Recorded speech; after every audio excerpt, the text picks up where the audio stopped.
नमस्कार, जनपक्ष में आपका स्वागत है। मैं हूं प्रियदर्शन। दोस्तों, भारत और पाकिस्तान के बीच इतवार को जो क्रिकेट मैच हुआ, उसके बाद जो कुछ हो रहा है, भारतीय खिलाड़ियों के हाथ न मिलाने से लेकर पाकिस्तान की शिकायत और भारत में चल रहे माहौल को लेकर, उसे देखते हुए मुझे एक चुटकुला याद आ रहा है, साथ में कई दिलचस्प विचार भी। लेकिन सबसे पहले इस पे बात करेंगे हम लोग भारत पाकिस्तान के मैच की, लेकिन पहले एक चुटकुला सुना देता हूं। ये 19वीं सदी के जापान का किस्सा है। एक चोर एक घर में चोरी करने घुसा। जब वो चोरी कर रहा था, मकान मालिक जाग गया। उसको लगा चोर को कैसे रोकें। उसने राष्ट्रधुन बजा दी। जैसे उसने राष्ट्रधुन बजाई, चोर सावधान की मुद्रा में खड़ा हो गया। पकड़ा गया चोर। उसके बाद उसको गिरफ्तार कर लिया गया। केस चला, सजा हुई। चोर को नहीं, मकान मालिक को सजा हुई, क्योंकि उसने राष्ट्रधुन का अपमान किया है। मैं देखता हूं कि हमारे यहां भी बहुत सारे लोग राष्ट्रधुन के पीछे, बहुत सारे चोर राष्ट्रधुन राष्ट्रध्वज के पीछे छुपे बैठे हैं। वो शरीफ लोगों पे मुकदमे कर रहे हैं, उनको जेल भिजवा रहे हैं इस नाम पे कि वो राष्ट्रवाद, वो राष्ट्रगीत का अपमान कर रहे हैं। तो और धीरे धीरे मैं ये पा रहा हूं कि हमारे यहाँ देशभक्ति को जैसे एक चुटकुले में बदल दिया गया है। देशभक्त होना इन दिनों सबसे आसान काम हो गया है। आप अपने गाल में 3 रंग लगा लें, हरा, केसरिया, उजला, आप देशभक्त हो जाएंगे। आप पाकिस्तान मुर्दाबाद का नारा लगा लें, आप देशभक्त हो जाएंगे। आप भारत माता की जय बोल लें, आप देशभक्त हो जाएंगे। आप किसी अल्पसंख्यक को, किसी दलित को पीटते हुए जय जय करते रहें, भगवान का नाम लेते रहें, आप देशभक्त हो जाएंगे। तो देशभक्ति की इतनी आसान कसौटियों के बीच अचानक भारतीय क्रिकेट टीम के सामने ये चुनौती आ गई कि वो अपने आप को देशभक्त साबित करे। और ये चुनौती कहां से आई? वो भारतीय राजनीतिक सत्ता प्रतिष्ठान की ओर से आई। दिलचस्प ये है कि इस बार पक्ष और विपक्ष की मुद्राएं बदली हुई थी। पक्ष, सरकार यानी, सफाई दे रही थी कि पाकिस्तान के साथ खेलना जरूरी है अंतर्राष्ट्रीय मुकाबलों में, क्योंकि आपको भी अंतर्राष्ट्रीय मुकाबले कराने हैं और ऐसे मुकाबले कराने के लिए आप इस तरह की पाबंदियां नहीं लगा सकते, किसी देश का बहिष्कार नहीं कर सकते। दूसरी ओर विपक्ष, जिसको कायदे से इस बात के साथ खड़ा होना चाहिए था कि भारत पाकिस्तान के साथ मैच खेले, द्विपक्षीय मुकाबलों में भी खेले, क्योंकि इससे माहौल सुधरेगा, वो आरोप सरकार पे लगा रहा था कि सरकार आतंकवाद को भूल के मैच खेल रही है, खिलाड़ियों से मैच खेलने को कह रही है। तो ये दबाव था जो बिल्कुल उल्टे सिरे से दोनों लगा रहे थे। मेरे हिसाब से ये राजनीतिक दलों द्वारा छोड़ा गया एक चुटकुला ही था। लेकिन इन सब का असर क्या हुआ? इन सब का असर भारतीय क्रिकेट टीम पे पड़ा। भारतीय क्रिकेट टीम को अपनी देशभक्ति साबित करने की कहीं जरूरत नहीं थी। दुनिया भर में अतीत से अब तक भारतीय खिलाड़ी अपनी शालीनता के लिए, अपनी गरिमा के लिए जाने जाते हैं। उनका नाम लिया जाता है अपने खेल व्यवहार के लिए। कभी कभार एक आध आरोप लगे तो उसने जैसे एक राष्ट्रीय शर्म का मसला बना दिया। तो भारत आमतौर पे जिस बात के लिए जाना जाता है उसकी शालीनता है, लेकिन इस बार अचानक एक व्यवहार जो अंतर्राष्ट्रीय क्रिकेट की, जो क्रिकेट की मर्यादा के अनुकूल नहीं है, वो भारतीय खिलाड़ियों ने किया। एशिया कप की जीत के बाद पाकिस्तान के खिलाड़ियों से हाथ मिलाने से इनकार कर दिया। मिला लेते हाथ क्या हो जाता। और उसके बाद कप्तान सूर्य कुमार यादव ने ये जीत पहलगाम के शहीदों को समर्पित कर दी, सुरक्षा बलों को समर्पित कर दी। ये कर सकते थे, इसमें कोई बुरी बात नहीं है। लेकिन जब आप खेल रहे हैं, जब आप क्रिकेट के मैदान में हैं, तो जबरन ये थोपी हुई देशभक्ति क्यों उड़नी पड़ रही है? ये सच है कि जो मुकाबला था बहुत अच्छा मुकाबला नहीं था। वो एक कमजोर टीम है पाकिस्तान, उसको आपने पीट दिया।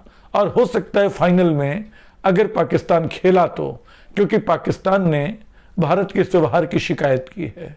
कहा है कि उसने अंतर्राष्ट्रीय क्रिकेट में यह भी कहा है कि इस रेफरी को हटाओ जो यहाँ कोई कार्रवाई नहीं कर सका। उसने यहाँ तक धमकी दी है, कहा जा रहा है कि वो एशिया कप से बाहर आ जाएगा। ये स्थिति हुई तो एक नई तरह का तनाव पैदा होगा जो न खेल के लिए उचित है न राजनीति के लिए। ये सच है कि पहलगाम बहुत बुरा था। ये भी सच है कि पहलगाम में पाकिस्तान के प्रशिक्षित आतंकवादियों ने अटैक किया, लेकिन ये भी सच है कि भारत ने ऑपरेशन सिंदूर किया। भारतीय सेनाओं ने पाकिस्तान की सीमा में घुसकर आतंकवादियों को मारा, आतंकवाद के ठिकाने नष्ट किए। ये पाकिस्तान को सजा दी जा चुकी थी। उसके बाद बार बार पहलगाम को याद करना असल में उस पर कैसी राजनीति करना है जो सरकारों को रास आती है, इस तरफ भी और सीमा के उस तरफ भी। सच्चाई यह है कि पाकिस्तान तो आतंकवाद को बढ़ावा देने की एक सजा खुद भुगत रहा है। आतंकवाद और कट्टरता के पोषण ने वहां के पूरे राजनीतिक तंत्र को, पूरे आर्थिक तंत्र को इस तरह बिखेर दिया है कि पाकिस्तान टूटा फूटा फेल्ड स्टेट लगने लगा है। हम जानते हैं कि उसके पास एक बड़ी सेना है, उसके पास परमाणु बम है, इसलिए स्टेटहुड का उसका दर्जा बरकरार रहेगा। उसकी पीठ पे कभी अमेरिका कभी चीन अपना हाथ रखते हैं। लेकिन सच ये है, क्रिकेट के मैदान में देखिए पाकिस्तान की टीम क्या शानदार होती थी। एक दौर ऐसा था जब भारतीय टीम को उससे जीतने में पसीने आ जाते थे। वो जहीर अब्बास और जावेद मियांदाद का छक्का अरसे तक भारतीय क्रिकेट प्रेमियों की छाती में गड़ा रहा। तो वो 1991 के वर्ल्ड कप की जीत पाकिस्तान के हिस्से आई। वो एक शानदार टीम थी, लेकिन जैसे जैसे उस देश में कट्टरता बढ़ी, जैसे जैसे इस तरह की हरकतें करने वाले सत्ता में आए, वैसे वो देश, उसके संसाधन बिखरने लगे। और आज क्रिकेट का जो वहाँ हाल है वो असल में आतंकवाद को प्रश्रय देने की एक सजा वो भी है उसकी। खैर, मैं खेल और राजनीति की बात पे आना चाहता हूँ। ऐसा नहीं कि क्रिकेट में या खेलों में राजनीति नहीं होती है, लेकिन अक्सर वो पॉजिटिव होती है। क्रिकेट की दुनिया में हमें याद है कि अरसे तक दक्षिण अफ्रीका को बाहर रखा गया क्योंकि वहाँ नस्लवाद, रंग भेद चलता था। तो हमने कई अच्छे क्रिकेट खिलाड़ियों को खेलते नहीं देखा। हमने माइक प्रॉक्टर को नहीं देखा खेलते, हमने बैरी रिचर्ड्स जैसे बल्लेबाज का बस नाम सुना। लेकिन ये कीमत चुकानी थी रंगभेद के खिलाफ खड़ा होने की, जो दुनिया ने चुकाई, जो क्रिकेट की दुनिया ने चुकाई। वो एक अच्छी बात थी। खेल की दुनिया में राजनीति के उदाहरण और भी हैं। 1980 का मॉस्को ओलंपिक, जिसका अमेरिकियों ने बहिष्कार किया, पूरे के पूरे पूंजीवादी गुट ने बहिष्कार किया, और 84 का लॉस एंजलिस का ओलंपिक, जिसका मॉस्को और रूस समर्थक देशों ने बहिष्कार किया। हमने वो दोनों ओलंपिक खेले थे क्योंकि तब भी हम खेलों की उस राजनीति को स्वस्थ नहीं मानते थे। हम तो मानते थे कि 1896 से जो ओलंपिक शुरू हुए, 1951 से जो एशियाई खेल शुरू हुए, वो देशों को जोड़ने वाली इकाइयां बने, तोड़ने वाली नहीं। ओलंपिक खेल या एशियाई खेल इसलिए देशों के नहीं होते हैं, शहरों के होते हैं। उनमें वो ओलंपिक फ्रांस और ब्रिटेन के नहीं होते हैं, वो पेरिस ओलंपिक होते हैं, लंदन ओलंपिक होते हैं। वो जापान के नहीं होते, टोक्यो ओलंपिक होते हैं। तो ये जो जज्बा है सरहदों के पार खेलों को जाने का, वो उसमें हम शामिल रहे हैं और उसका सकारात्मक इस्तेमाल करते रहे हैं। ये पहली बार हुआ है जब देशभक्ति के नमक को हमने जहर में बदल दिया है। इतना ज़्यादा इस्तेमाल करने लगे हैं कि हर जगह उसको ले आते हैं और उसको ऐसे व्यवहार में भी ले आए जिसकी वकालत नहीं की जा सकती। एशिया कप हम जीत जाएंगे, क्रिकेट के पंडितों को ये अंदाज़ा है। भारतीय क्रिकेट टीम बहुत मजबूत है अभी, और अगर कोई अनिश्चितता नहीं हुई, क्योंकि क्रिकेट गौरवशाली अनिश्चितताओं का खेल भी माना जाता है, तो भारत की जीत इसमें पक्की मानी जा रही है। लेकिन अभी तो एक विवाद का साया है, उस विवाद का जो हमने पैदा किया है। मुझे टैगोर याद आ रहे हैं जो कहते थे कि राष्ट्रवाद जो है इंसान का बनाया हुआ सबसे घातक एनेस्थीसिया है। और एक बार उन्होंने अपने एक दोस्त को चिट्ठी लिखी थी।